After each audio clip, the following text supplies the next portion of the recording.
इस वीडियो के माध्यम से आज हम आपको साधारण ब्याज और चक्रवृद्धि ब्याज के बारे में बेसिक जानकारी देने वाले हैं। तो वीडियो थोड़ा लंबा होगा, वीडियो को आप लोगों को लास्ट तक देखना है। तो चलिए वीडियो को हम शुरू करते हैं। तो यहाँ पर देखिए दिया है साधारण ब्याज, इसको अंग्रेजी में कहते हैं सिंपल इंटरेस्ट।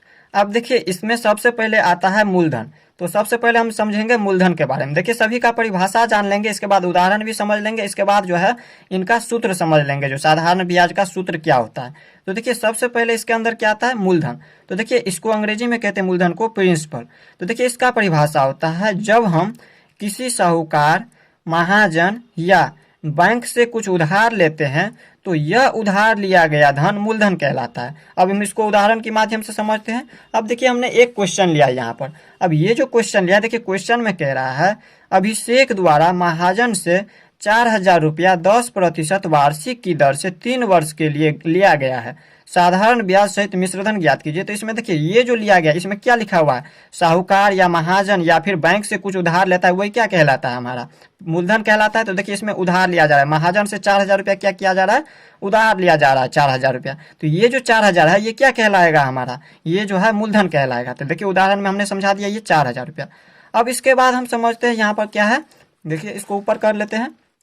यहाँ पर देखिए इसमें मूलधन में दिया है, मूलधन इसको अंग्रेजी में क्या कहते हैं, प्रिंसिपल। और प्रिंसिपल को यहाँ पर पी से सूचित किया जाता है। मूलधन यानी प्रिंसिपल को किससे सूचित किया जाता है, पी से सूचित किया जाता है, याद रखिएगा। मूलधन की जगह पे आप पी भी लिख सकते हैं। अब इसके बाद देखिए दूसरा नंबर है ब्याज की दर, इसको अंग्रेजी में कहते हैं रेट ऑफ इंटरेस्ट। अब देखिए यहाँ पर इसका परिभाषा होता है प्रति 100 रुपये मूलधन पर प्रति वर्ष दी जाने वाली रकम को ब्याज की दर कहते हैं। अब इसको भी उदाहरण के माध्यम से समझते हैं। यहाँ पर देखिए दिया है ब्याज की दर, इसको अंग्रेजी में कहते हैं रेट ऑफ इंटरेस्ट। अब देखिए यहाँ पर लिखा है प्रति 100 रुपये पर मूलधन पर। अब प्रति 100 रुपये, जैसे यहाँ पर है 4,000, ये क्या है, मूलधन है। और इस मूलधन पर यहाँ पर देखिए यहाँ पर क्या करें, प्रति वर्ष दी जाने वाली रकम को ब्याज की दर कहते हैं। अब ये जो है प्रति वर्ष, यहाँ पर देखिए ये 10% क्या लग रहा है, यहाँ पर वार्षिक दर लग रहा है। तो यही वार्षिक दर, ये जो 10% है, ये क्या कहलाएगा, हमारा ब्याज की दर कहलाएगा। तो उदाहरण में ये क्या हो गया, 10%, ये हो गया इसका उदाहरण।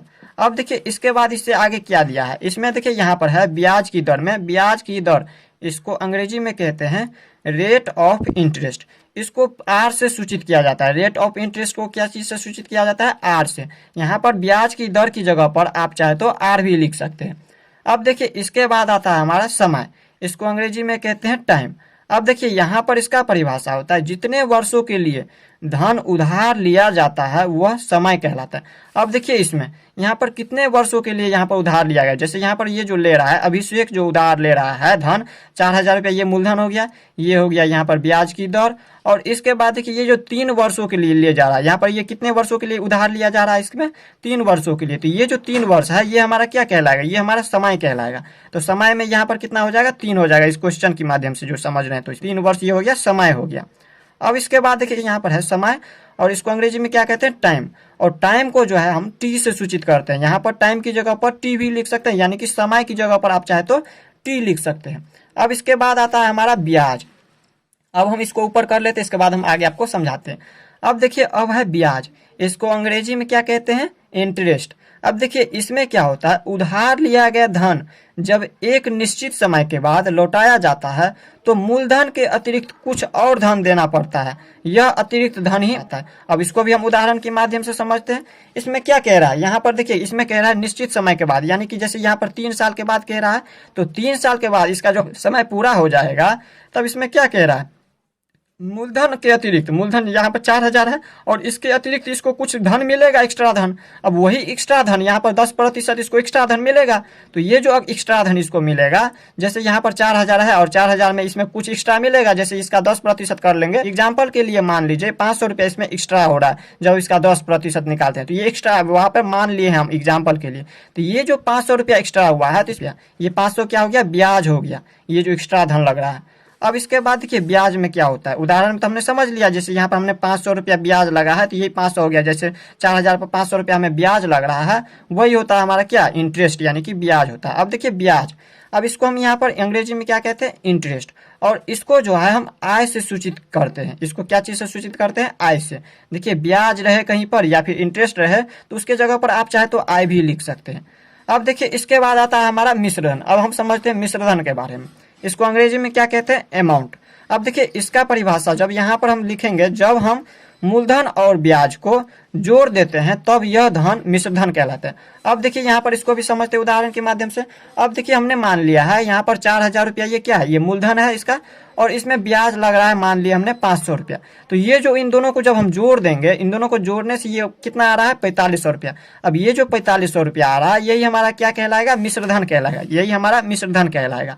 अब देखिए मिश्र धन को हम इसको अंग्रेजी में क्या कहते हैं, अमाउंट। और अमाउंट को जो है हम ए से सूचित करते हैं, इसको ए से सूचित किया जाता है। यानी कि यहाँ पर मिश्र धन की जगह पर चाहे तो आप ए भी लिख सकते हैं या फिर अमाउंट की जगह पर ए भी लिख सकते हैं। देखिए अब है साधारण ब्याज, इसको अंग्रेजी में क्या कहते हैं, सिंपल इंटरेस्ट। अब देखिए इसमें क्या होता है, यदि मूलधन तथा ब्याज की दर प्रत्येक वर्ष के लिए समान हो तो इस प्रकार के ब्याज को साधारण ब्याज कहते हैं। अब इसमें समझिए साधारण ब्याज में यदि मूलधन, जैसे यहाँ पर देखिए इसका मूलधन क्या है, 4,000 रुपया, ये जो मूलधन हो गया ये मूलधन, और ब्याज की दर जो है यहाँ पर 10% है। तो हर एक बार जो 10% इसी पर लगे, जैसे यहाँ पर 3 साल के लिए मान लीजिए, एक साल में अगर यहाँ पर 4,000 का अगर यहाँ पर 10% मतलब 400 रुपया अगर लग रहा है तो तीनों साल में सिर्फ 400 लगेगा। इसी तरह से 3 साल में जो है सिर्फ ये ना कि एक पहली साल लगेगा 400 तो दूसरी साल 500, इस तरह से नहीं, तीनों साल अगर समान यहाँ पर ब्याज दर लगे तो वो हमारा होता है साधारण ब्याज। तो आप लोग इस तरह से समझ गए साधारण ब्याज के बारे में। अब हम साधारण ब्याज का सूत्र देख लेते हैं। अब देखिए साधारण ब्याज का क्या क्या सूत्र है। तो देखिए साधारण ब्याज, इसका सूत्र होता है मूलधन गुने दर गुने समय और बट्टे में 100। ये साधारण ब्याज का सूत्र होता है। यहाँ पर देखिए हमने जहाँ पर लिख दिया है, यहाँ पर लिखा है जहाँ साधारण ब्याज सिंपल इंटरेस्ट, इसको ऐसा से सूचित करते हैं तो हमने साधारण ब्याज को ऐसा ही लिख दिया। और बराबर में यहाँ पर इस फार्मूला को यहाँ पर लिख दिए हैं। तो देखिए मूलधन, ये जो मूलधन है, मूलधन को हम पी से सूचित करते हैं तो हमने लिख दिया मूलधन की जगह पर पी, और गुने में दर, यहाँ पर देखिए ब्याज की दर ये है, दर को हम यहाँ पर आर से सूचित करते हैं तो हमने आर लिख दिया, और गुने में समय, यहाँ पर समय देखिए समय को हम टाइम इन ईयर, इसको टी या फिर बोल सकते हैं एन से सूचित करते हैं तो हमने यहाँ पर लिख दिया टी, और बट्टे में 100 है तो 100। ये इसका सूत्र होता है साधारण ब्याज का। अब इसके बाद देखिए यहाँ पर इसी सूत्र से निकला है मूलधन। अब देखिए मूलधन का सूत्र क्या होता है, मूलधन का सूत्र होता है ब्याज गुने 100। यहाँ पर साधारण ब्याज की जगह पर ये लिखे हमने ब्याज गुने 100 बट्टे में दर गुने समय। और देखिए मूलधन को हम यहाँ पर क्या चीज से सूचित करते हैं, पी से, तो हमने लिख दिया पी, और बराबर में साधारण ब्याज को हम एसआई से सूचित करते हैं तो हमने लिख दिया एसआई, और गुने 100, और बट्टे में लिख दिया हमने दर को हम आर से सूचित करते हैं तो आर, और गुने समय को हम टी से सूचित करते हैं हमने टी लिख दिया। अब इसके बाद देखिए यहाँ पर है दर। अब दर में समझते हैं। अब दर बराबर होता है ब्याज गुने 100, ब्याज गुने 100। जिस तरह से मूलधन में है ब्याज गुने 100, इसी तरह से इसमें भी है, लेकिन इसमें क्या है, मूलधन दिया हुआ था तो इसमें मूलधन की जगह पर यहाँ पर है दर। तो दर में हम क्या करेंगे, मूलधन को रख देंगे यहाँ पर मूलधन, और गुने में लिख देंगे समय। सिर्फ यहाँ पर जो दिया रहेगा नीचे दर, तो उसको हम चेंज करके यहाँ पर दूसरा कुछ लिखेंगे। जैसे यहाँ पर मूलधन था तो हमने यहाँ पर दर लिखा था, और यहाँ पर दर है तो हमने यहाँ पर मूलधन लिख दिया। और इसको हम अंग्रेजी में यहाँ पर देखिए दर को हम यहाँ पर आर से सूचित करते हैं तो हम लिख दिया आर, और बराबर यहाँ पर लिख दिए ब्याज, इसको हम यहाँ पर एसआई से सूचित करते हैं साधारण ब्याज को तो हमने लिख दिया एसआई, और गुने यहाँ पर 100 है तो लिख देंगे 100, और बट्टे में मूलधन इसको हम पी से सूचित करते हैं तो लिख दिए पी, और गुने में बट्टे यहाँ पर गुने में लिख दिया टी, ये समय को हम टी से सूचित करते हैं तो टी लिख दिया। इसमें देखिए आप लोगों को याद रखना है, या फिर ये सूत्र दिया रहे या ये सूत्र दिया है, दोनों एक ही समान होगा, याद रखिएगा। इसका शॉर्टकट यहाँ पर ये जो है आसान हो जाता है इसमें लिखने में, ये थोड़ा बड़ा होता है इसलिए हमने यहाँ पर बता दिया आपको अंग्रेजी में भी। अब इसके बाद आता है हमारा समय। अब हम समझते हैं समय के बारे में। अब देखिए समय में क्या होता है, समय बराबर होता है ब्याज गुने 100 और बट्टे में मूलधन गुने दर। याद रखिएगा समय बराबर क्या होता है, ब्याज गुने 100 बट्टे मूलधन गुने दर। और देखिए समय को हम टी से सूचित करते हैं तो हमने टी लिख दिया, और बराबर में ब्याज के जगह पर हमने लिख दिया एस आई, और गुने 100। मूलधन को हम पी से सूचित करते हैं तो मूलधन की जगह पर पी लिख दिए, और गुने दर की जगह पर हमने आर लिख दिया। अब देखिए पांचवा सूत्र होता है हमारा मिश्रधन। मिश्रधन बराबर सूत्र होता है ये मूलधन प्लस ब्याज। यहाँ पर ये होता है मिश्रधन का सूत्र होता है मूलधन प्लस ब्याज। यहाँ पर क्या होता है, ब्याज, मूलधन प्लस ब्याज। अब देखिए यहाँ पर इसका अंग्रेजी में होता है, यहाँ पर मिश्रधन को ए से सूचित करते हैं अमाउंट ए, और बराबर में मूलधन को हम पी लिखते हैं और प्लस में ब्याज को इंटरेस्ट यानी कि आई लिखते हैं तो लिख दिया हमने आई। अब इसके बाद देखिए यहाँ पर है मूलधन। यहाँ पर ये था मिश्रधन का सूत्र, और मूलधन का सूत्र होता है मिश्रधन घटाओ ब्याज यानी कि मिश्रधन माइनस ब्याज। अब देखिए इसमें क्या होता है, यहाँ पर देखिए मूलधन को हम पी से सूचित करते हैं, हमने लिख दिया पी, और बराबर में मिश्रधन को ए से सूचित कर दिया तो ए लिख दिया, और घटाओ का चिन्ह तो घटाओ का चिन्ह, ब्याज आता है आई यानी कि इंटरेस्ट तो हमने आई लिख दिया। अब देखिए इसके बाद है सातवां सूत्र। यहाँ पर सातवें सूत्र में दिया है ब्याज बराबर, इसको ऊपर कर लेते हैं, ब्याज बराबर मिश्रधन घटाओ मूलधन। ब्याज बराबर सूत्र क्या होता है, मिश्रधन घटाओ मूलधन। और या तो फिर इसको हम इस तरह से भी लिख सकते हैं, आय बराबर ए माइनस पी। अब देखिए मूलधन का दूसरा सूत्र ये भी है, मूलधन बराबर होता है मिश्रधन गुने 100 और बट्टे में 100 प्लस कोष्ठ में समय गुने दर। इसको हम इस तरह से भी लिख सकते हैं, ए गुने 100 बट्टे में 100 प्लस टी गुने आर। तो ये हो गया इनकी सूत्र। इस तरह से हमने यहाँ पर साधारण ब्याज का सूत्र के बारे में हमने समझ लिया। अब हम साधारण ब्याज पर एक क्वेश्चन समझ लेते हैं। तो यहाँ पर देखिए क्वेश्चन दिया हुआ है, अभिषेक द्वारा महाजन से 4,000 रुपया 10% वार्षिक की दर से 3 वर्ष के लिए लिया गया है। साधारण ब्याज सहित मिश्रधन ज्ञात कीजिए। इसमें क्या क्या कह रहा है ज्ञात करने के लिए, साधारण ब्याज और मिश्रधन ज्ञात करने के लिए कह रहा है। तो इसमें दिया क्या क्या है, पहले तो हम उसको लिख देंगे। तो इसमें देखिए हल में यहाँ पर मूलधन दिया है, ये हमारा क्या है, मूलधन है। हमने आप पीछे बताया है, अभी वीडियो को थोड़ा पीछे करके देखिए, हमने आपको बताया है जो मूलधन कौन सा होता है, दर कौन सा होता है, समय कौन सा होता है। तो ये जो हमारा लिया गया है, उधार लिया गया है महाजन से, ये हमारा मूलधन हो गया। ये क्या हो गया, मूलधन हो गया। मूलधन बराबर कितना है, 4,000 रुपया। ये 4,000 रुपया क्या हो गया, मूलधन हो गया। और ये देखिए यहाँ पर ये जो 10% है, ये क्या हो गया, ये हमारा दर है। ये क्या दिया है, दर दिया, दर दिया है 10%। और इसके बाद देखिए यहाँ पर समय दिया है 3 वर्ष। समय कितना है, 3 वर्ष। समय बराबर दिया है 3 वर्ष। और इसके बाद देखिए यहाँ पर कह रहा है साधारण ब्याज ज्ञात करने के लिए। तो साधारण ब्याज का सूत्र क्या होता है, यहाँ पर कह रहा है साधारण ब्याज ज्ञात करने के लिए। तो साधारण ब्याज बराबर सूत्र होता है मूलधन गुने दर गुने समय, ये इनका सूत्र होता है। और बट्टे में होता है 100। तो इसी पर हम इसको बनाएंगे। तो देखिए मूलधन दिया है 4,000 रुपया, तो मूलधन लिख देंगे हम 4,000 रुपया, गुने दर दिया है, दर कितना है 10%, तो लिख देंगे 10। और गुने समय कितना दिया है 3 वर्ष, तो लिख देंगे 3 वर्ष। और बट्टे में यहाँ पर 100 है फार्मूला से, यानी कि सूत्र से, तो हम लिख देंगे 100। और बराबर में यहाँ पर देखिए अब जो कट रहा है उसको हम काट देंगे। तो यहाँ पर ये एक शून्य से एक शून्य, दूसरा शून्य से ये दूसरा शून्य, इसमें बच रहा है कितना 400। और 400 को 3 से गुना करेंगे तो 4 तिया के 1200। ये 1200, ये इसका क्या निकल गया, ये हमारा साधारण ब्याज निकल गया। यानी कि इनका ब्याज 4,000 पर जो है 3 साल में इसका ब्याज निकल गया 1,200 रुपया। और इसके बाद क्या कह रहा है, मिश्रधन निकालने के लिए। तो देखिए मिश्रधन अब हम निकालेंगे किस तरीका से, यहाँ पर लिखेंगे मिश्रधन, मिश्रधन। और मिश्रधन बराबर सूत्र होता है, हमने आपको बताया है पीछे हमने आपको बताया है, मिश्रधन बराबर होता है मूलधन प्लस ब्याज, मूलधन प्लस में यानी कि जोड़ में ब्याज। तो देखिए मूलधन तो हमारा पता है, हमें दिया हुआ है 4,000 रुपया, तो मूलधन की जगह पे लिख देंगे 4,000 रुपया। और प्लस में ब्याज कितना निकला है, यही है साधारण ब्याज, ये ब्याज दिया हुआ है 1,200 रुपया निकला है, तो लिख देंगे 1,200 रुपया। अब इन दोनों को हम क्या करेंगे, जोड़ देंगे। तो 4,000 में 1,200 को जोड़ेंगे तो यहाँ पर कितना निकलेगा, 5,200। 5,200, ये जो 5,200 रुपया निकला है, ये इसका मिश्रधन निकल गया। यानी कि ये जो 4,000 रुपया ले रहा है, इसको 3 साल के बाद वापस ये कितना लौटा रहा है, 5,200 रुपया लौटा रहा है। तो इस तरह से हमने यहाँ पर इसका उदाहरण के माध्यम से क्वेश्चन को भी देख लिया साधारण ब्याज में। तो अब हम समझते हैं चक्रवृद्धि ब्याज के बारे में। तो चलिए देख लेते हैं चक्रवृद्धि ब्याज क्या होता है। अब देखिए चक्रवृद्धि ब्याज, इसको अंग्रेजी में कहते हैं कंपाउंड इंटरेस्ट। तो अब हम समझते हैं चक्रवृद्धि ब्याज के बारे में। तो देखिए इसको अंग्रेजी में क्या कहते हैं, कंपाउंड इंटरेस्ट। तो देखिए चक्रवृद्धि ब्याज क्या होता है, जब उधार ली गई धनराशि पर ब्याज पर लगने वाला ब्याज चक्रवृद्धि ब्याज कहलाता है। अभी आप लोगों को नहीं समझ आ रहा होगा, जब आगे बताएंगे क्वेश्चन तो आप तब आपको समझ आएगा अच्छा से। तो देखिए चक्रवृद्धि ब्याज में और कंपाउंड इंटरेस्ट, इसको अंग्रेजी में कहते हैं, और साधारण ब्याज यानी कि सिंपल इंटरेस्ट में क्या अंतर है। तो देखिए साधारण ब्याज में क्या होता है, उसमें जो है मूलधन एक ही होता है हमेशा, उसका मूलधन जो है कांस्टेंट होता है। और इसमें चक्रवृद्धि ब्याज में जो है इसका मूलधन आगे इंक्रीज यानी कि आगे बढ़ते रहता है। तो देखिए अभी आप लोगों को नहीं समझ आ रहा होगा, क्वेश्चन जब बताएंगे तब आपको अच्छा से समझ आएगा। तो चक्रवृद्धि ब्याज का सूत्र जान लीजिए। चक्रवृद्धि ब्याज का देखिए सूत्र क्या क्या है। तो पहला सूत्र यहाँ पर है मिश्रधन। इसमें देखिए मिश्रधन बराबर होता है मूलधन इंटू 1 प्लस दर बट्टे में 100 इंटू में यहाँ पर समय। अब देखिए यहाँ पर ये मिश्रधन, इसको हम ए से अमाउंट ए से सूचित करते हैं, तो ए लिख दिए मिश्रधन की जगह पर।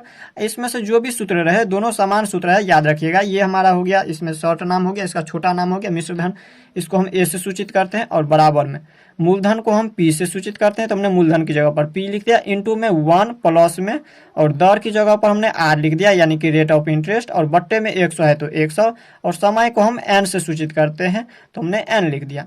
तो ये हो गया यहाँ पर मिश्रधन का सूत्र। अब ये मिश्रधन कौन से, चक्रवृद्धि का मिश्रधन हो गया, चक्रवृद्धि ब्याज का ये मिश्रधन का सूत्र हो गया। अब देखिए चक्रवृद्धि ब्याज बराबर सूत्र क्या होता है, चक्रवृद्धि ब्याज बराबर होता है मिश्रधन घटाओ मूलधन। इसको हम चक्रवृद्धि ब्याज को CI से हम सूचित करते हैं, यानी कि कंपाउंड इंटरेस्ट को हम CI से सूचित करते हैं, और बराबर में मिश्रधन को हम A से सूचित करते हैं, मिश्रधन इसको हम A से सूचित करते हैं अमाउंट को, और माइनस में यहाँ पर मूलधन है, मूलधन को हम P से सूचित करते हैं, तो हमने लिख दिया P। अब देखें हम इसको जो है क्वेश्चन के माध्यम से हम आपको समझाते हैं, क्वेश्चन के माध्यम से जब हम इसको समझाएंगे तब आपको आसानी से समझ आ जाएगी। तो चलिए हम देख लेते हैं इनका क्वेश्चन। तो यहाँ पर देखिए क्वेश्चन दिया हुआ है, क्वेश्चन क्या दिया है, क्वेश्चन कह रहा है 10,000 रुपये का 10% की दर से 3 वर्ष का चक्रवृद्धि ब्याज सहित मिश्रधन ज्ञात कीजिए। पहले क्वेश्चन हमने देखा हुआ था पहला नंबर, तो उसमें दिया हुआ था साधारण ब्याज सहित मिश्रधन ज्ञात कीजिए, और इसमें दिया है चक्रवृद्धि ब्याज सहित मिश्रधन ज्ञात कीजिए। तो इसको हम किस तरह से हल करेंगे, तो हमने आपको बता दिया कौन सा मूलधन होता है, कौन सा दर होता है और कौन सा ब्याज होता है। ये जो ले रहा है 10,000 रुपये का, आप लोगों को याद रखना है, हम अगर किसी को 10,000 रुपया दे रहे हैं या फिर हम किसी से 10,000 रुपया ले रहे हैं तो वो हमारा हो गया, क्या हो गया, वो मूलधन हो गया। और किस दर पे दे रहे हैं वो हमारा दर हो गया। यहाँ पर हम उसमें क्या करते हैं, वार्षिक ब्याज की दर में। अब देखिए यहाँ पर ये जो 10% है, जैसे हम कहते हैं उनको, जो हम अगर आपको 100 रुपया दे रहे हैं तो हमको 100 रुपया में जो है 10% वार्षिक ब्याज की दर लेंगे। वार्षिक का मतलब हो गया साल में हम 100 रुपया में 10 रुपये लेंगे, तो ये हो गया हमारा दर 10%। और ये हो गया समय, यानी कि हम कितने समय के लिए ले रहे हैं, ये वर्ष में जो है 3 वर्ष, ये हमारा समय दिया हुआ है। तो जो जो दिया है उसको लिख दीजिए। सबसे पहले इसमें मूलधन दिया है, मूलधन कितना दिया हुआ है, मूलधन दिया है 10,000, 10,000 लिख देंगे।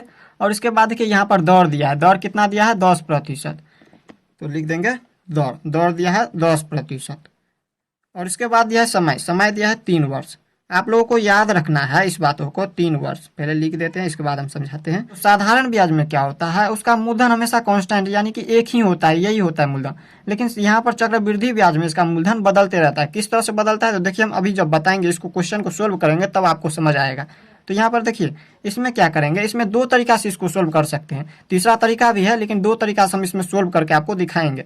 तो देखिए यहाँ पर पहला तरीका तो हम डायरेक्ट यहाँ पर इस तरह से कर सकते हैं, आय बराबर पहले वर्ष का ब्याज, इसमें लिखना नहीं है, डायरेक्ट बता रहे हैं। पहले वर्ष का ब्याज आय बराबर क्या होता है, मूलधन गुने दर गुने समय। पहले हम इसको इस तरह से हल कर सकते हैं, साधारण ब्याज जिस तरह से हम करते थे उसी तरह से इसमें भी आय लिख दिया, SI नहीं लिखे इसलिए क्योंकि यहाँ पर देखिए SI लिखते हैं तो ये हमारा चक्रवृद्धि ब्याज है, तो चक्रवृद्धि ब्याज में ये गलत होता है, इसलिए हम डायरेक्ट लिख दिए आय, आय यानी कि ब्याज बराबर मूलधन गुने दर गुने समय और बट्टे में 100। पहला तो इस पर अगर ये बनाइएगा तो ये थोड़ा बड़ा होगा, तो इसलिए हम दोनों आपको समझाएंगे, पहले इस पर समझा देते हैं आपको। तो देखिए इसमें मूलधन दिया है, मूलधन कितना है 10,000 रुपया, तो मूलधन की जगह पर लिख देंगे 10,000 रुपया, और यहाँ पर गुना है तो गुना, दर दिया है, दर है 10%, और इसके बाद वर्ष दिया है, समय यहाँ पर वर्ष में दिया है 3 वर्ष, तो लिख देंगे 3 वर्ष, और बट्टे में 100 है तो लिख देंगे 100, ये सूत्र से है। अब देखिए इसको हम काटेंगे, जो कट रहा है यहाँ पर ये 1 शून्य से 1 शून्य काटिए, दूसरा शून्य से 1 शून्य, ये कट गया। यहाँ पर आप लोग को देखिए इसमें आप लोग कंफ्यूज कीजिएगा, यहाँ पर देखिए हमने यहाँ पर क्या लिख दिया है, समय में 3 वर्ष, इसमें 3 वर्ष आपको नहीं लिखना, इसमें कितना लिखना है 1 वर्ष। ये जो 3 वर्ष है तो 3 वर्ष आपको, इसका मतलब है जो 3 बार आपको निकालना है, इसमें समय यहाँ पर इस तरह से निकालना है, समय बराबर 1 वर्ष करके, 1 वर्ष, समय कितना लिखना है आपको 1 वर्ष लिखना है, और इसमें एक एक बार करके निकालना है, याद रखना है आप लोगों को। उसमें क्या करते थे हम साधारण ब्याज में, डायरेक्ट यहाँ पर 3 वर्ष रहता था तो हम 3 वर्ष लिखते थे, लेकिन इसमें क्या करना है, यहाँ पर 1 वर्ष करके निकालना है, 3 बार निकालेंगे तब 3 वर्ष निकलेगा। तो पहली बार निकालेंगे 1 वर्ष, इस तरह से समय देंगे, फिर देंगे 1 वर्ष, इसी तरह से निकालेंगे। तो इसमें कितना हो रहा है, यहाँ पर जो है यहाँ पर इसका ब्याज निकल रहा है 1,000, इसमें बच रहा है कितना, एक आए दाएं से 1,000 1,000, तो ये 1,000 क्या हो गया, इसका ब्याज निकल गया। यहाँ पर 1 वर्ष का ब्याज निकल गया, यहाँ पर 10,000 पर 1,000 रुपया निकल गया, जब 10% इसका वार्षिक ब्याज लग रहा है। तो देखिए इसका मूलधन, दूसरा मूलधन क्या होगा, तो दूसरा मूलधन क्या होगा, यहाँ पर ये जो है ये ब्याज है, और मूलधन दूसरा मूलधन क्या होगा, जब हम यहाँ पर मिश्रधन बराबर मूलधन और प्लस में हम क्या करेंगे, ब्याज को जोड़ देंगे तो हमारा क्या होगा, मिश्रधन होगा, तो मिश्रधन ही इसका दूसरा मूलधन होगा। यहाँ पर देखिए मिश्रधन, ये हमने आपको समझाने के लिए लिख रहे हैं। तो मिश्रधन बराबर होता है मूलधन प्लस ब्याज। मूलधन कितना है इसका 10,000, तो मूलधन की जगह पर लिख दिए 10,000, और इसके बाद प्लस में ये 1,000 है ब्याज इनका, तो लिख दिए ब्याज। अब इनको जब जोड़िएगा तो यहाँ पर आता है कितना 11,000। अब ये जो 11,000 आया, ये हमारा इसका दूसरा मूलधन हो गया, ये इसका मूलधन बन गया। अब दूसरा बार जब इसको हम दूसरी बार जब सोल्व करेंगे, दूसरा साल निकालेंगे फिर से, ये तो 1 साल के लिए निकाले हैं, अब दूसरी साल के निकालेंगे तो उसमें जो है हम इसको मूलधन मानेंगे। याद रखिएगा, साधारण ब्याज में ऐसा नहीं होता था, उसमें क्या होता था, सभी डायरेक्ट हम यहाँ पर लिखते थे 3 और इसको हम सिर्फ सोल्व कर देते थे तो आ जाता था डायरेक्ट आंसर। लेकिन चक्रवृद्धि ब्याज में सिर्फ यही अंतर है एक, जो इसमें जो है मूलधन हमेशा बदलते रहता है, इंक्रीज होता है, यानी कि आगे बढ़ता है। तो दूसरी बार जब यहाँ पर हम निकालेंगे इसका, यहाँ पर लिखेंगे आय बराबर, यहाँ पर मूलधन जो है 1,000 मान लेंगे, इसी सूत्र पर निकालेंगे तो मूलधन की जगह पर हम अब लिखेंगे यहाँ पर 11,000, 11,000 और गुने दर, और यहाँ पर समय सेम रहेगा, दर हो जाएगा एक, यहाँ पर 10% और समय फिर से यहाँ पर 1 वर्ष रहेगा, और बट्टे में यहाँ पर कितना लिखेंगे 100 होता है तो 100, और फिर से यहाँ पर 1 से 1 शून्य कट गया, ये 1 शून्य से 1 शून्य कट गया। तो दूसरी बार यहाँ पर देखिए इसका यहाँ पर क्या निकल गया, ब्याज निकल गया 1,100 रुपया। जब दूसरी वर्ष, ये देखिए पहली वर्ष का यहाँ पर ब्याज निकला है 1,000 और दूसरी वर्ष का ब्याज निकला है 1,100 और तीसरी वर्ष का निकालना है। अब तीसरी वर्ष का हम किस तरह से निकालेंगे, तो तीसरी वर्ष का भी इसी तरह से निकालेंगे। यहाँ पर तीसरी वर्ष का यहाँ पर पहले क्या करेंगे, मिश्रधन, यहाँ पर लिख देंगे मिश्रधन। मिश्रधन बराबर क्या करेंगे, मूलधन प्लस ब्याज होता है। मूलधन इसका कितना है, मूलधन ये है, ये क्या है इसका मूलधन, ये तो मिश्रधन तो है लेकिन ये इसके लिए मूलधन होगा। यहाँ पर चक्रवृद्धि ब्याज में जो है इनका मूलधन सेम नहीं रहता है। ये हो गया दूसरी वर्ष का मूलधन, और यहाँ पर ये दूसरी वर्ष का मूलधन 11,000 है तो लिख देंगे 11,000 और प्लस कर देंगे इसमें 1,100 रुपया। 1,100 जब हम इसको प्लस कर देंगे तो ये तीसरी वर्ष का मूलधन निकल जाएगा। तीसरी वर्ष का मूलधन कितना हो जाएगा, 11,000 में यहाँ पर 1,000 जोड़ेंगे तो 12,000 और यहाँ पर 100 है तो यहाँ पर हो जाएगा कितना, 12,100 हो जाएगा। तो लिख देंगे 12,100। तो ये हो गया दूसरी वर्ष के बाद तीसरी वर्ष का, ये हो गया क्या, मूलधन हो गया, निकल गया। अब फिर से हम तीसरी वर्ष का निकालेंगे, इसी तरह से हल करेंगे इसको। तो किस तरह से हल करेंगे, देखिए यहाँ पर लिखेंगे मूलधन गुने दर गुने समय। तो ये लिख नहीं रहे हम, डायरेक्ट इसको कर दे रहे हैं, मूलधन की जगह पर लिख देते हैं, ये मूलधन मान लेंगे इसको अब तीसरी वर्ष के लिए 12,100 और बट्टे में यहाँ पर गुना कर दीजिए, पहले दर दिया हुआ है 10% और गुने समय, सभी के लिए हम एक ही वर्ष मानेंगे। 3 वर्ष निकाले हैं, पहला वर्ष के लिए यहाँ पर मूलधन इसका ब्याज निकला 1,000, दूसरी वर्ष जब निकाले हैं तो दूसरी वर्ष का ब्याज निकला 1,100 और तीसरी वर्ष का निकाल रहे हैं तो कितना निकलेगा देख लीजिए अभी 100। अब ये 1 शून्य से 1 शून्य कट गया, ये 1 शून्य से 1 शून्य कट गया, तो यहाँ पर कितना हो रहा है 1,210 रुपया। ये तीसरी वर्ष का जो है यहाँ पर ये निकल गया क्या, यहाँ पर देख लीजिए ये जो तीसरी वर्ष का क्या निकल गया, ये ब्याज निकल गया। अब हम क्या करेंगे, इसमें चक्रवृद्धि ब्याज बराबर लिखेंगे। चक्रवृद्धि ब्याज क्या होता है, CI बराबर हम क्या करेंगे, इन सभी वर्ष को जोड़ देंगे, पहली वर्ष दूसरी वर्ष और तीसरी वर्ष के ब्याज को जोड़ देंगे। पहली वर्ष का ब्याज कितना निकला है 1,000 रुपया, तो लिख देंगे 1,000 और जोड़ देंगे दूसरी वर्ष का ब्याज। दूसरी वर्ष का ब्याज कितना निकला है, ये चक्रवृद्धि ब्याज दूसरी वर्ष का कितना निकला है 1,100, तो लिख देंगे 1,100 और जोड़ देंगे तीसरी वर्ष का ब्याज। तीसरी वर्ष का ब्याज कितना है चक्रवृद्धि ब्याज 1,210 रुपया। अब इन तीनों को जोड़िए, इन तीनों को जब जोड़िएगा तो कितना निकलेगा, तो यहाँ पर हो गया देखिए ये 0 0 0, तो लिख देंगे 0। इसके बाद देखिए यहाँ पर दूसरा बार में 1, इसमें 0 और इसमें भी 0, तो यहाँ पर लिख देंगे 1 और तीसरी बार में 2 1 3 और यहाँ पर 0 तो 3 और इसके बाद चौथी बार में 1 1 और 1 तो 3 हो गया, यानी कि 3,310 रुपया ये इसका चक्रवृद्धि ब्याज निकला है। यहाँ पर 3 वर्ष में जो है इसको 3,310 रुपया लग रहा है। साधारण ब्याज में क्या होता था, साधारण ब्याज में हम डायरेक्ट निकालते थे, उसमें कम होता था, उसमें हर एक बार क्या होता था सेम यहाँ पर निकलता था उसका ब्याज जो है। जैसे यहाँ पर अगर 1,000 निकला है पहली वर्ष का, तो दूसरी वर्ष का भी सेम ही निकलेगा, एक ही 1,000 निकलेगा। तीसरी वर्ष का भी 1,000 होता है, यानी कि 3,000 होता है। लेकिन इसमें क्या होता है, इसमें चेंज हो जाता है। दूसरी वर्ष में देखिए इसका जब ब्याज निकाले हैं तो इसमें बढ़ गया 1,100 रुपया हो गया। इसी तरह से यहाँ पर तीसरी वर्ष जब निकाले हैं तो 1,210 रुपया हो गया। तो इस तरह से यहाँ पर 3 वर्ष का ब्याज जो है इनका निकल गया चक्रवृद्धि ब्याज 3,310 रुपया। ये तो इनका चक्रवृद्धि ब्याज निकला है। और इसके बाद क्या कह रहा था इसमें निकालने के लिए, यहाँ पर कह रहा था मिश्रधन यहाँ पर निकालने के लिए। यहाँ पर देखिए कह रहा था मिश्रधन ज्ञात कीजिए। अब मिश्रधन हम किस तरह से ज्ञात करेंगे, तो मिश्रधन का भी सूत्र होता है, हमने आपको बताया है मूलधन प्लस ब्याज। तो यहाँ पर लिखेंगे मिश्रधन और मिश्रधन बराबर सूत्र होता है मूलधन प्लस ब्याज। तो देखिए यहाँ पर जो है मूलधन हमें पता है, इसका मूलधन कितना है,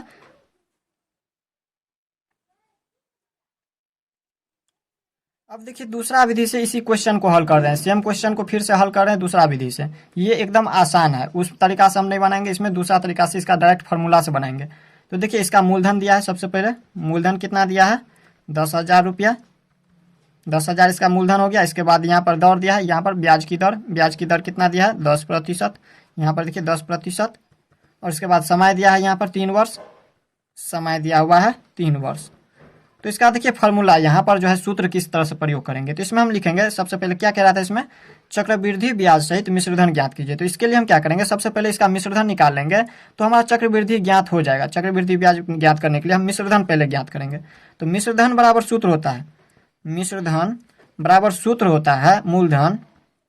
ये याद रखना होगा आप लोगों को, हमने अभी बताया आपको। यहाँ पर देखिए इनका सूत्र, यहाँ पर देखिए चक्रवृद्धि ब्याज का सूत्र होता है मिश्रधन घटाओ मूलधन। तो मिश्रधन तो हमें अभी पता नहीं है, तो मिश्रधन हम निकाल लेंगे, इसके बाद हमारा चक्रवृद्धि ब्याज निकल जाएगा उसमें से मूलधन जब घटा देंगे मिश्रधन में से। तो देखिए मिश्रधन का सूत्र होता है मूलधन इंटू 1 + दर बटे 100 इंटू समय में, या फिर इस तरह से भी सूत्र लिख सकते हैं।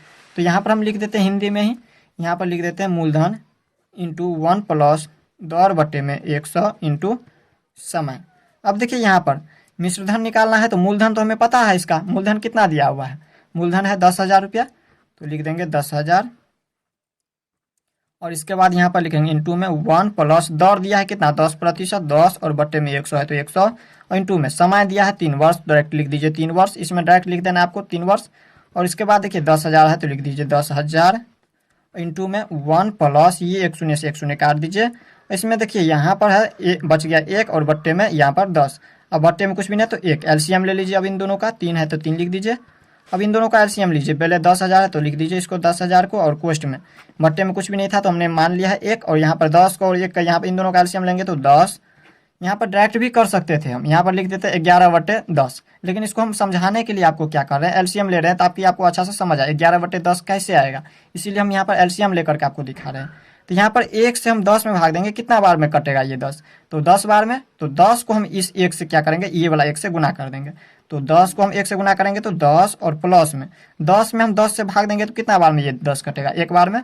तो 1 को हम 1 से गुना करेंगे तो यहाँ पर हो जाएगा 1। अब देखिए यहाँ पर भी 1 है, 1 को 1 से गुना करेंगे तो 1 होगा, ये नहीं कि 2 हो जाएगा। 2 जब कब होगा, जब हम 1 में 1 जोड़ेंगे तब 2 होगा। अब देखिए इसमें हम क्या करेंगे, यहाँ पर 10,000 है तो लिख देंगे 10,000, और इसके बाद जोड़ देंगे इसमें कितना, यहाँ पर गुना का चिन्ह है, गुना का चिन्ह दीजिए, इसमें कोष्ट सब जब बाहर करेंगे तो गुना हो जाएगा। और यहाँ पर ये 3 है तो लिख दीजिए 3, अभी कोष्ट में ही रहने दीजिए, 10 और 1 11 और बट्टे में 10, और ये कोष्ट में है, कोष्ट में बंद कर दिए। अब इसको हम कोष्ट से बाहर करते हैं तो यहाँ पर हो जाएगा 10,000 और यहाँ पर गुना में। अब देखिए जब इसको कोष्ट से बाहर करेंगे तो यहाँ पर देखिए 11 का यहाँ पर क्यूब है, यानी इसका मतलब है जो 11 को हम 3 बार गुना करेंगे, 11 से 11 को, फिर 11 को 11 से, और फिर इस तरह से 3 बार गुना करेंगे, और बट्टे में 10 को हम 3 बार गुना करेंगे 10 से, इस तरह से गुना करेंगे। अब इस तरह से गुना करेंगे तो इसमें हम देखिए जो कट रहा है उसको काट लेंगे, ये 1 शून्य से 1 शून्य, ये 1 शून्य से ये शून्य, और ये शून्य से ये शून्य, अब नहीं बच रहा है कोई भी। तो देखिए यहाँ पर जो है इसको हम काटेंगे, थोड़ा ऊपर कर लेते हैं। इसमें देखिए यहाँ पर 10 को हम 11 से गुना करेंगे तो हो जाएगा 11 दहन के 110, और 110 को हम यहाँ पर पहले लिख दे रहे हैं एक बार 110, और इसके बाद गुना कर देंगे हम 11 को 11 से। जब 11 को 11 से गुना करेंगे तो कितना हो जाएगा, यहाँ पर देखिए डायरेक्ट कर दीजिए, इसमें डायरेक्ट ही कर दें, इतना क्यों लिखे, यहाँ पर डायरेक्ट कर दीजिए। 11 को 10 से गुना करेंगे तो 110, और 110 को हम करेंगे यहाँ पर 11 से तो हो जाएगा 1210, और 1210 को 11 से गुना करेंगे तो यहाँ पर हो जाएगा 13,310। ये 13,310 इसका क्या निकल गया, मिश्रधन निकल गया। अब इसके बाद क्या कह रहा था हमें निकालने के लिए, चक्रवृद्धि ब्याज भी कह रहा है निकालने के लिए। तो चक्रवृद्धि ब्याज क्या होता है, चक्रवृद्धि ब्याज का हमने सूत्र बता दिया है आपको, यहाँ पर यह है चक्रवृद्धि ब्याज का सूत्र, मिश्रधन घटाओ मूलधन। तो मिश्रधन तो हमें पता चल चुका है, मिश्रधन हमें पता चल चुका है, यही मिश्रधन अभी निकाले हैं ना 13,310। तो मिश्रधन जब हमें पता चल चुका है तो यहाँ पर लिखेंगे चक्रवृद्धि ब्याज CI, इसको हम लिख देते हैं शॉर्टकट में, इसका ये फार्मूला होता है A घटाओ P। तो देखिए CI बराबर चक्रवृद्धि ब्याज बराबर A क्या है, ये A हमारा क्या होता है, अमाउंट यानी कि मिश्रधन, ये है मिश्रधन। मिश्रधन कितना है 13,310, और इसमें से हम घटा देंगे P को, P क्या होता है मूलधन। मूलधन कितना दिया है, मूलधन दिया हुआ है 10,000 रुपया, यहाँ पर देखिए ये है मूलधन 10,000 रुपया। तो मूलधन को घटा दीजिए, मूलधन 10,000 है तो 10,000 लिख देंगे, एक क्या है सैकड़ा हज़ार 10,000। अब इसमें से जब हम घटाएंगे तो यहाँ पर देखिए ये शून्य से ये शून्य घटेगा तो यहाँ पर शून्य, 1 में से शून्य को घटाएंगे तो 1, 3 में से शून्य को घटाएंगे तो 3, ये 3 में से शून्य को घटाएंगे तो 3, और 1 में से 1 घटेगा तो शून्य। तो शून्य को हमें लिखना नहीं है, पीछे कोई वैल्यू नहीं है इसका। तो यहाँ पर इसका यहाँ पर ये जो है चक्रवृद्धि ब्याज निकल गया 3,310 रुपया। तो देखिए इस तरह से भी हल किए तो उतना ही आया, और उस तरह से भी हल किए थे तो उतना ही आया था। तो आप लोगों को कौन सा विधि अच्छा लगा आप लोग हमें कमेंट में बताइए। आपको इससे आगे हम नेक्स्ट वीडियो में बताएंगे। तो मिलते हैं नेक्स्ट वीडियो में, तब तक के लिए गुड बाय।